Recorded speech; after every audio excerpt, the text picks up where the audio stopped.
Assalamualaikum warahmatullahi wabarakatuh. Selamat berjumpa kembali ya para pejuang cuan dan pejuang Sangkutors. Bagaimana nih keadaan teman-teman semua? Nah, semoga kalian dalam keadaan sehat semua dan saya doakan ya buat kalian itu jadi orang sukses semua gitu ya. Tetap ya kan kawan ya, sebelum kita lanjut alangkah eloknya kalau kalian sediakan dulu secangkir kopinya gitu kan, asik. Oke. Dimana kalau kita lihat perkembangan daripada Bitcoin dominance dia masih sangat tinggi bro di area 63-an ya. Terus di sini sebenarnya dia ada sedikit koreksi lah ya di area 0,75-an. Oke. Nah, terus di sini kalau kita lihat juga bro ya, untuk Ethereum masih di area 9,7, yang lainnya yaitu 27%. Oke ya bro ya. Terus kalau kita lihat dari segi indeksnya altcoin ya, karena ini juga mengacu pada perkembangannya altcoin gitu kan. Dia berada di area 23. Oke ya, masih dalam kategori Bitcoin Session ya, belum masuk ke alt session. Jadi untuk indeksnya altcoin ini masih didominasi dengan Bitcoin. Kenapa? Karena masih tinggi juga Bitcoin dominance. Makanya di sini keterangannya adalah Bitcoin Session, belum masuk ke alt session. Nah, ya, semoga saja dalam waktu dekat bisa masuk ke alt session. Dan di sini ada top 100 koin perform dalam 100 hari terakhir ya. Itu ada Form, Fartcoin, SPX, Hyperliquid, Virtual, PP. PP ini masuk ke urutan berapa? 1 2 3 ke 6 ya, Bro ya. Di bawahnya juga masih banyak lah ya, BTC ya, atau Bitcoin ya. Yang paling di sini yang paling tinggi yaitu tadi bro ya, itu ada From. Tapi di sini salah satu koin andalan saya Kaspa juga masuk bro ya. Di sini juga ada Bong ya, dan beberapa altcoin lainnya, bagus lah ya. Oke, kali ini kita akan membahas bro tentang Picoin. Oke, kita coba cek bareng-bareng ya untuk Pi sendiri. Nah, untuk Picoin sendiri masih cukup stabil harganya di area 65, 64, 65, 64 gitu ya bro ya. Jadi ya cenderung pergerakannya di area situ sih ya. Tapi di sini yang perlu kalian ketahui teman-teman untuk Picoin sendiri ya, selama belum ada informasi lebih lanjut atau hype menyusul, mungkin Picoin itu masih akan konsolidasi, bahkan harganya bisa cenderung koreksi ya. Semoga saja segera ada hype lah ya untuk si Picoin ini. Ya, yang perlu kalian ketahui di sini untuk Picoin sendiri ada beberapa poin penting yang perlu kalian ketahui, bro ya. Jadi di sini ada kelebihan daripada Picoin. Yang pertama, akses gratis dan mudah, itu ya keuntungan atau kelebihan daripada Picoin. Jadi siapapun itu bisa mengakses atau menambang hanya melalui aplikasi ponsel. Nah, yang kedua adalah ramah lingkungan karena tidak menggunakan proof of work atau POW ya, seperti Bitcoin. Jadi tidak boros energi, kurang lebih seperti itu, bro ya. Walaupun mekanisme sama-sama di mining gitu kan. Yang ketiga adalah dari jaringan komunitas global. Jadi lebih dari 40 juta pengguna terverifikasi bro. Jadi bisa dikatakan komunitasnya cukup gede ya. Ekosistem sosial yang besar dan terus berkembang juga. Oke, potensi ekonomi nyata. Nah, ini yang kita tunggu sebenarnya, ada marketplace Pi peer to peer untuk barter lah atau jual beli barang secara lokal dengan Picoin, digunakan di berbagai negara, berkembang sebagai alternatif transaksi digital ya. Tapi kalau di Indo kan nggak bisa bro ya. Nah, jadi fokus pada desentralisasi bertahap, itu kelebihan daripada Pi. Tapi ada kekurangan juga bro ya. Kekurangan daripada Picoin itu apa? Yaitu belum listing resmi di bursa besar seperti Binance, Coinbase ya, HTX, terus mana lagi, Robinhood, Bybit gitu ya. Nah, itu kekurangan atau kelemahan daripada Picoin ya. Yang kedua, kelemahannya adalah mainnet masih tertutup. Jadi belum 100% tuh mainnet terbuka gitu kan. Nah, yang ketiga kekurangannya yaitu kejelasan tokenomik. Distribusi token belum sepenuhnya ya kan.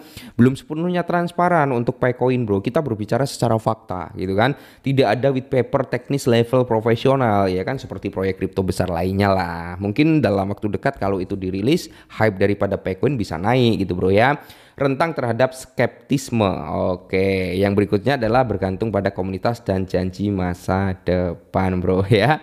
Jadi kalian bisa melihat sendiri lah ya, bisa nilai sendiri kelebihan dan kekurangan daripada Picoin. Dan di sini bro ada hal yang cukup menarik selain itu.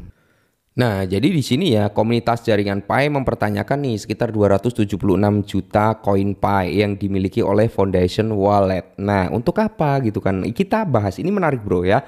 Ini sangat-sangat menarik kalau menurut saya pribadi. Ada plus minusnya. Oke, ada keuntungan dan ada kekurangannya. Jadi, komunitas Pi Network itu telah menyuarakan kekhawatiran atas dompet yang menyimpan sekitar 276,5 juta koin Pi yang dikelola oleh Pi Foundation 2. Nah, jadi di sini dompet jaringan Pi di radar investor. Jadi salah satu pengamat Picoin lah yaitu DRL Coin ya baru-baru ini menyoroti alamat dompet yang diakhiri dengan ODM yang konon milik daripada Pi Network Foundation 2 dan kini menyimpan sekitar 276,5 juta Picoin. Sejauh ini tim core masih bungkam mengenai apa yang akan dilakukan dengan dompet ini dan tujuan akhirnya apa. Nah, ini yang saya bilang kekurangan daripada Picoin, kurangnya transparansi. Itu aja bro ya. Kalau transparansinya itu terbuka gitu bro ya, ini mungkin Picoin akan tumbuh jauh lebih cepat ya dibanding apa yang kita pikirkan gitu kan. Apalagi dia bisa listing ke bursa-bursa besar, wah tambah gila nanti. Nah, sudah 3 bulan berlalu dan tim belum memberikan statement tentang hal tersebut ya bro ya.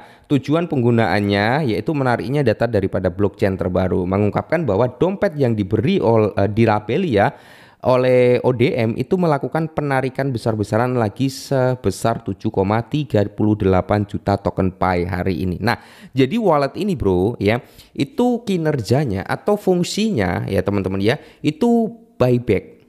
Oke, wallet ini buyback. Wallet ini selalu menyimpan ya atau membeli token Pi itu dari bursa, lalu dikirim ke disimpan oleh wallet inilah, dikirim ke sini gitu bro ya. Nah, jadi ini fungsinya buyback. Makanya di sini ditanyakan ya, buyback tersebut mau digunakan buat apa? Apakah nanti akan di burning? Apakah nanti akan ada penjualan lalu dibuat ngerjain proyek atau bagaimana gitu kan?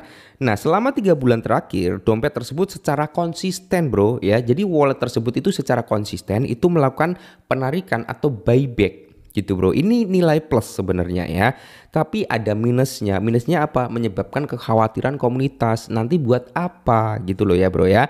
Jadi dompet ini kan selalu aktif gitu untuk melakukan buyback. Nah, nilainya pun cukup besar bro, itu dari bursa OKX setiap minggu. Nah, ini setiap minggu nih teman-teman ya, itu ada buyback. Makanya bisa kalian lihat ya, walaupun ada unlock tapi cukup stabil kan harganya karena ada mekanisme buybacknya ya kan. Meskipun antara unlock dan buyback itu lebih banyak unlocknya gitu bro, tapi dia ada buybacknya. Nah, selain itu Monjev juga mengutip transfer internal sebesar 50 juta Picoin antara dompet Pi Foundation 1 dan Pi Foundation 2. Meskipun transaksi sedang berlangsung, belum ada pernyataan resmi dari tim inti Pi mengapa aktivitas dompet atau tujuan utamanya. Kurangnya transparansi telah memaksa anggota komunitas untuk menuntut kejelasan daripada pihak Pi Network ya. Ya semoga saja bro, semoga saja tim daripada Pi Network itu segera membuka statement tentang hal ini. Meskipun demikian harga token Pi telah berjuang untuk memulai momentum kenaikan. Namun formasi grafik teknis untuk token Pi menunjukkan kemungkinan kenaikan 60% ke depannya menurut analis teknis CoinGap. Oke, jadi Picoin itu bro memiliki prospek untuk mengalami kenaikan 60%. Nah, pertanyaannya di sini dan harapan kita semua adalah semoga pihak core team daripada Pi Network segera memberikan statement tentang hal ini, keterbukaan terhadap komunitas. Oke lah ya kan, wallet tersebut atau Picoin yang ada di wallet tersebut mungkin akan digunakan buat ini ya, atau mungkin akan dikirim ke dead wallet dan sebagainya. Kalau dikirim ke dead wallet bro, saya kira harganya langsung meledak ya karena tingkat FOMO pasti naik gitu ya. Oke, mungkin ini dulu, tetap disclaimer dan salam cuan.